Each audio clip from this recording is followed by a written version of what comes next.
나는 올해 82입니다. 남편은 치매 초기 진단을 받고 3년 전부터 요양원에 있어요. 처음엔 가족끼리 번갈아 돌보다가 아무래도 전문적인 도움이 필요해서 요양원에 모셨죠. 우리 집은 오래된 단독주택이라 경사가 많고 남편이 자꾸 넘어지니까 더는 감당이 안 되더라고요. 그래도 남편은 요양원에서도 나를 보면 아직도 여보하고 웃어요. 그 미소 하나에 하루가 버텨지곤 했습니다. 그런데 그 평온하던 일상이 한 통의 전화로 산산이 무너졌어요. 그날은 평소처럼 요양원에 들렀다가 집으로 돌아와 밥을 먹으려던 참이었어요. 전화벨이 울렸습니다. 고객님, 카드 결제 연체로 연락드렸습니다. 처음엔 장난 전화인 줄 알았어요. 남편은 요양원에 있고 그 카드도 몇 년 전부터 안 쓰고 있었거든요. 그래서 그 카드 우리 남편이 쓰지도 못해요. 무슨 말씀이세요? 하고 전화를 끊으려 했죠. 그런데 상담원이 내역을 읽어주는 거예요. 최근 3년간 카페, 음식점, 병원, 편의점 등에서 꾸준히 사용하셨습니다. 일부는 현금 인출도 있습니다. 그 순간 피가 거꾸로 솟는 기분이었어요. 나는 곧장 큰아들에게 전화를 걸었어요. 이상한 전화가 왔어. 아버지 카드로 누가 돈을 썼대. 큰아들이 깜짝 놀라 카드사에 직접 확인을 넣었어요. 그런데 정말로 남편 명의의 카드가 4년 가까이 사용돼 왔다는 거예요. 금액이 5천만 원. 처음엔 보이스피싱이라고 생각했어요. 세상이 흉흉하니까 누가 개인정보를 도용했겠거니 했죠. 그런데 며칠 뒤 모든 게 밝혀졌어요. 진짜 범인은 우리 둘째 며느리였어요. 믿기지가 않았어요. 둘째 며느리는 결혼한 지 10년이 넘은 조용하고 순한 아이였어요. 아이들 뒷바라지도 열심히 하고 명절마다 김치며 반찬도 챙겨오는 그런 아이였죠. 물론 속을 다 알 순 없지만 그래도 그렇게까지 나쁜 마음을 먹을 줄은 정말 몰랐습니다. 남편이 요양원 들어가기 전 둘째 아들에게 카드와 통장을 맡겼어요. 혹시 급히 병원비라도 쓸 일이 있을까 싶어서요. 둘째가 제가 맡아서 관리할게요 하니까 안심했죠. 그런데 그 카드가 그 손을 떠나 며느리 손으로 넘어갔던 거예요. 둘째 며느리는 남편 몰래 그 카드를 가지고 다니며 썼답니다. 카페, 음식점, 병원, 마트, 심지어 간식가까지.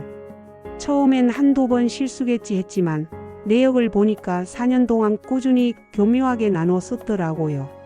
남편 면회 올 때도 간병인한테 줄 간식이며 음료를 그 카드로 사서 챙겨줬대요. 겉으로는 어머님, 아버님 간식 챙겨드렸어요 하면서 속으로는 남편 몰래 시아버지 카드를 쓰고 있었던 거죠. 가족 회의가 열렸어요. 둘째 아들, 큰아들 그리고 나. 둘째 며느리는 처음엔 태연하게 제가요?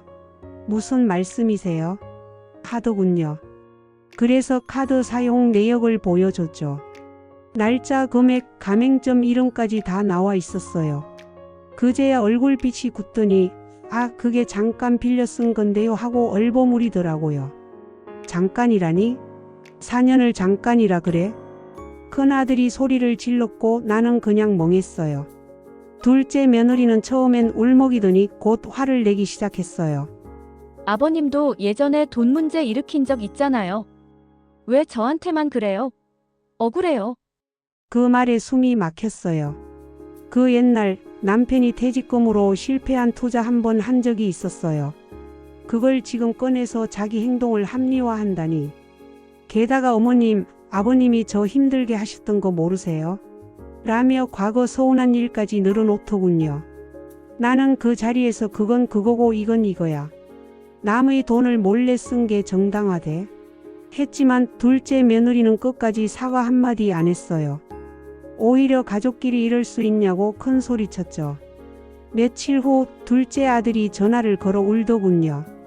엄마, 나 진짜 모르고 있었어. 나한테도 말을 안 했어. 그 아이의 목소리에는 절망이 묻어 있었어요. 나는 그제야 조금 마음이 누그러졌어요. 아들 잘못은 아니라는 걸 알았으니까요. 하지만 며느리 행동은 도저히 이해가 안 됐어요. 가족들이 모여 논의했어요. 이건 명백한 절도야. 고소해야 해. 하지만 또 한편으론 그래도 식구인데 애들도 있는데 하는 마음이 있었어요. 나는 밤새 잠을 이루지 못했어요. 손주 얼굴이 떠올랐거든요. 할머니 하며 뛰어오던 그 얼굴. 그 아이들이 무슨 죄인가요? 그래서 나는 아들들에게 말했어요. 일단 한 번은 기회를 줘보자. 반성하면 좋고 그렇지 않으면 그때 생각하자. 하지만 그 기회는 헛된 희망이었어요. 며느리는 그 뒤로 우리 전화를 모두 차단했어요. 남편도 요양원에서 그 소식을 듣고 멍하니 있더라고요. 한참을 아무 말도 안 하다가 조용히 이렇게 말했어요. 내가 그 애한테 잘못한 게 있나? 왜 그랬을까? 그 말이 너무 마음 아팠어요. 남편은 그 며느리를 예뻐했거든요. 늘 착한 아가야 하면서 용돈도 지어주던 사람이에요. 그런데 그런 신뢰를 이렇게 짓밟다니. 결국 둘째 아들이 이혼을 요구했어요. 그제야 며느리가 다시는 안 그럴게요.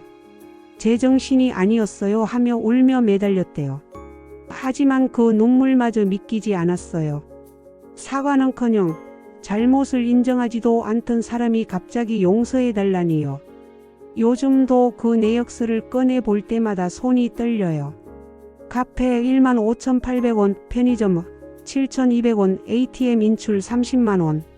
작은 금액들이 모여 결국 5천만 원이 되었더라고요. 그건 단지 돈의 문제가 아니었어요. 그동안 쌓아온 믿음, 가족의 정, 그리고 마음의 평화가 무너졌다는 게 더 큰 상처였어요. 사람들은 묻습니다. 그 정도면 고소해야죠. 그래야 정신 차리죠. 맞는 말이에요.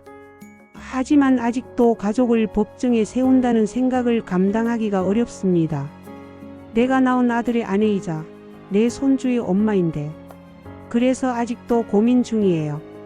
용서해야 할까 아니면 법의 심판을 받아야 할까. 며칠 전 변호사 한 분이 방송에서 이런 말씀을 하시더군요. 가족이라도 남의 카드를 쓰면 절도나 횡령으로 처벌됩니다. 금액이 크면 실형도 가능하죠. 게다가 이런 경우는 이혼 사유로도 충분합니다.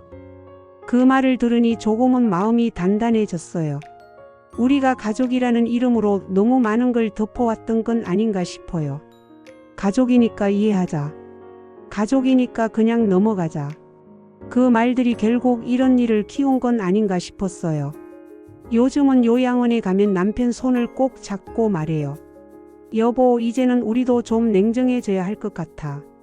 남편은 여전히 미소만 짓지만 그 눈빛 속엔 아픔이 깃들어 있어요. 아직도 그 며느리 얼굴이 떠올라요. 명절날 부엌에서 어머님 이거 좀 드셔보세요 하며 웃던 그 표정. 그 웃음 뒤에 이런 마음이 숨어 있었다니 정말 사람 속은 알 수 없네요. 그래도 이 글을 통해 마음을 정리하려 해요. 혹시 이 글을 읽는 분들 중에 가족이라는 이름으로 누군가의 재산이나 신뢰를 가볍게 여기는 분이 있다면 제발 그러지 말아주세요. 그건 단지 돈 몇 푼의 문제가 아니에요. 그건 가족이라는 이름을 스스로 깨트리는 일입니다. 나는 아직도 믿고 싶어요. 언젠가 그 며느리가 진심으로 사과하고 잘못을 인정하기려. 그날이 오면 그땐 나도 마음속 엉어리를 풀 수 있을지도 모르겠어요. 하지만 지금은 남편의 손을 잡고 하루하루를 버티며 이렇게 되냅니다. 사람의 믿음은 한번 깨지면 다시 붙여도 금이 남는다. 그 말을 이제야 뼈저리게 알게 됐어요.